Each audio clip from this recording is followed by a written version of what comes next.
Today I'm talking about how to survive Pluto transit.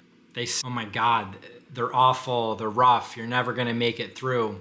These are notoriously hard transits and I think they get a bad rap.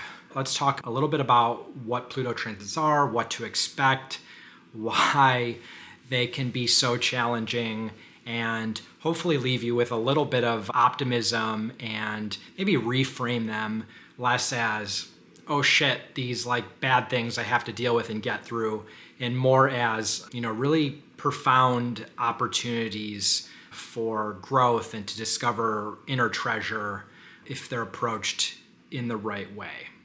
When we say approached in the right way, it means you don't, totally have your shit together. You're gonna mess up. It's gonna be awful. It's gonna be painful. But you try to find, the light at the end of the tunnel, and you try to pick up the pieces in the right way and learn something or integrate something that's going to provide some positive growth in the aftermath. Transiting Pluto, it's harder to feel, right? It moves so slowly, and one unit of experience is so drawn out that it's hard to look at and be like, oh, I could tell that Pluto transit was this or this, right? Pluto is responsible for a whole kind of theme. It is, it's fundamental changes. It is forced transformations. It can be trauma. It can be a total sort of metaphorical death or annihilation, all to make new space for the new growth, for this transformation, for this rebirth. It can be obsession. It can be a nuclear level explosion, something completely overheating and exploding, right? From such intensity, and it just crumbles. Again, this is the theme that we're talking about when we talk about Pluto. Now, all those things sound awful, like explosions, death. That doesn't sound fun as it relates to your life. And that's why Pluto transits get a bad rap, not just because of that, but if you've ever experienced a Pluto transit or you are currently experiencing a Pluto transit, it is hard. It's going to be challenging. How is it hard? How is it challenging? Typically, Pluto transits are associated with things being pulled away, things being stripped away, things dying, things expiring. Sometimes that's loss. Sometimes it's not material. It's more metaphysical or psychological or emotional. When Pluto transits a particular point in the chart, it is a time when something has to give. There has to be an end, and by the time it makes an exact aspect, this isn't usually something like, oh, I can have a choice. Maybe I'll deal with this, maybe I won't. It's forcing change. The roof of the house, the metaphorical house of whatever kind of aspect of your life Pluto is touching, the roof is caving in. And it doesn't just happen suddenly.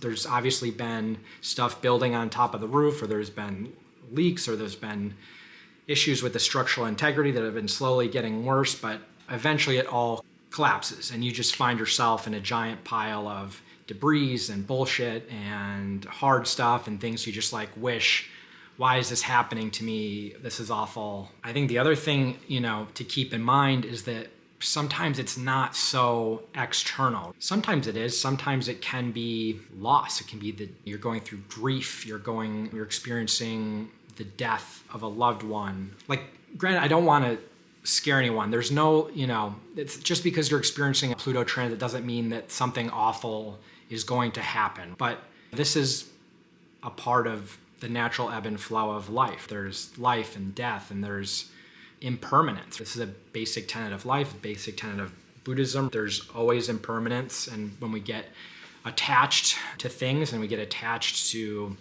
the idea that things are going to be permanent, we experience suffering, and we all have some form of attachment. We're human. Anyway, I'm digressing. Pluto can be loss. It can be death. It can be sometimes a destruction of circumstances. You can lose a job.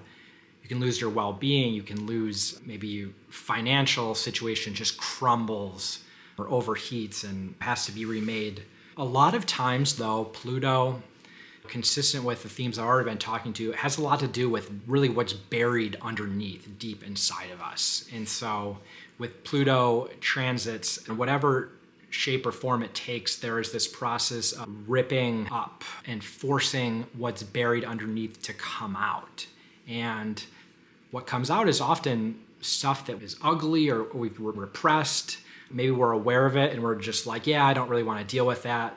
This is, some sort of like trauma or the relationship I have with certain people. I'd rather not think about it, or it's like undealt with grief, or it can be afflictive habits. It's just like addiction or like other things that just haven't been serving us, that we've just been pushing down. And when Pluto comes, you either let it all come up or it's going to force it to burst out in some way or other. If you have an addiction or something, like there's going to be some circumstance that's going to force you, it's going to disrupt the way that you've been doing things. Or if you have lived your whole life just totally funneling everything into your job and your work, and you've repressed all kind of personal sensitivity, empathy, emotions like down deep, there's going to be some reckoning that you're going to have to deal with that's going to just strip all of that away from you. And suddenly you're going to be, who are you without the job and the work and the assets now? At a general level, it's hard to get super specific about the what it will look like and the how exactly, because even when you're looking very closely at the nuances of a particular natal chart, a particular transit, as it affects person, astrology doesn't predict the future. We can just see themes and trends, and a person might intuit what this kind of could be related to, but we never totally know for sure. And we're abstracting even more because it's a general video, like to really understand what a Pluto transit might look like and how it will affect you. It depends on the type of aspect. It depends on the planet, the natal planet that's receiving the aspect, and it depends on where, Pluto, what house it's transiting in, what sign it's in to a less degree, right? Because it's a very slow moving planet. It spends 20 years in a particular sign. And then also what sign it rules in your chart. I think one of the most interesting or most challenging, interesting and challenging things about this transit, as they last a long time. Pluto might only be exact in particular aspect for a short period of time, but because it's moving slowly, it's in that hot zone for a long time. And I would say a hot zone is probably 5 degrees before the exact aspect, 5 degrees after, maybe even more than that, maybe less than that. And with retrogrades, we could find that Pluto is hitting that spot over and over again, and therefore is also going to be in that hot zone for a lot longer.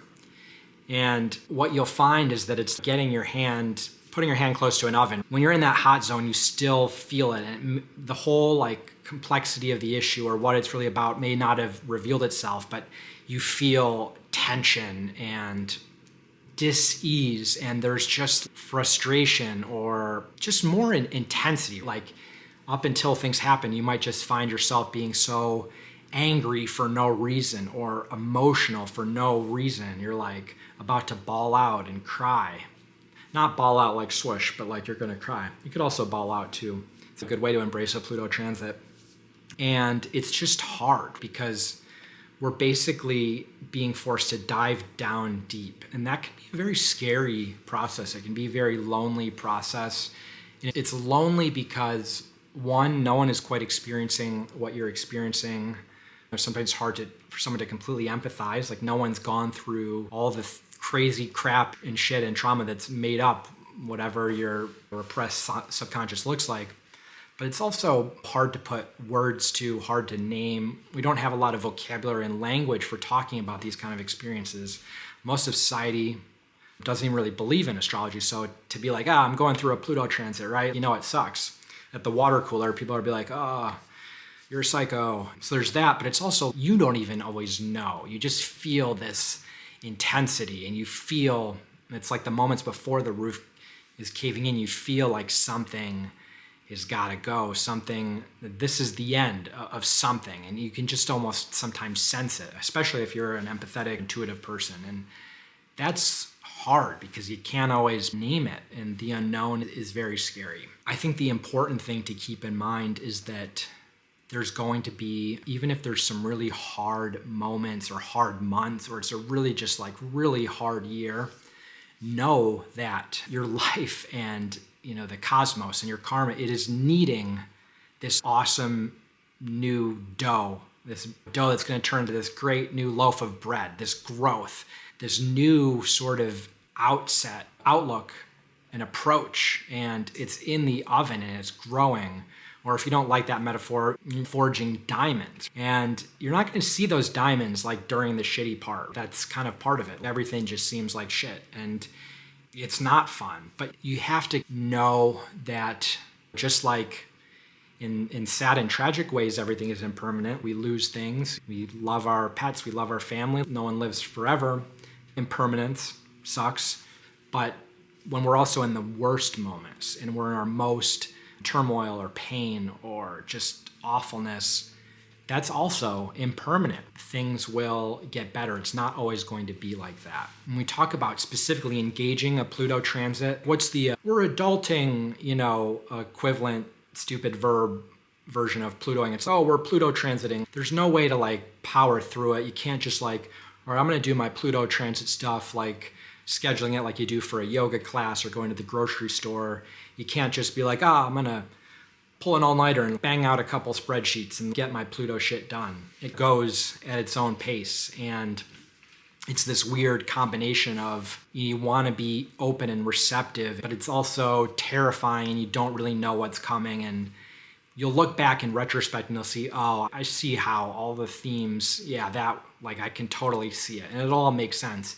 But as you're like in the eye of the storm, eye of the tornado, all you can really do sometimes is hang on, survive. Sometimes you're going to have days where you're just like surviving. You're not at your best, and that's okay. Every day is a win. You just get through it. Try to pay attention to how you feel. Try to observe how you feel and be very gentle with yourself. Don't be too hard on yourself. Don't be too mean to yourself. Pluto is already hard and putting so much pressure on you.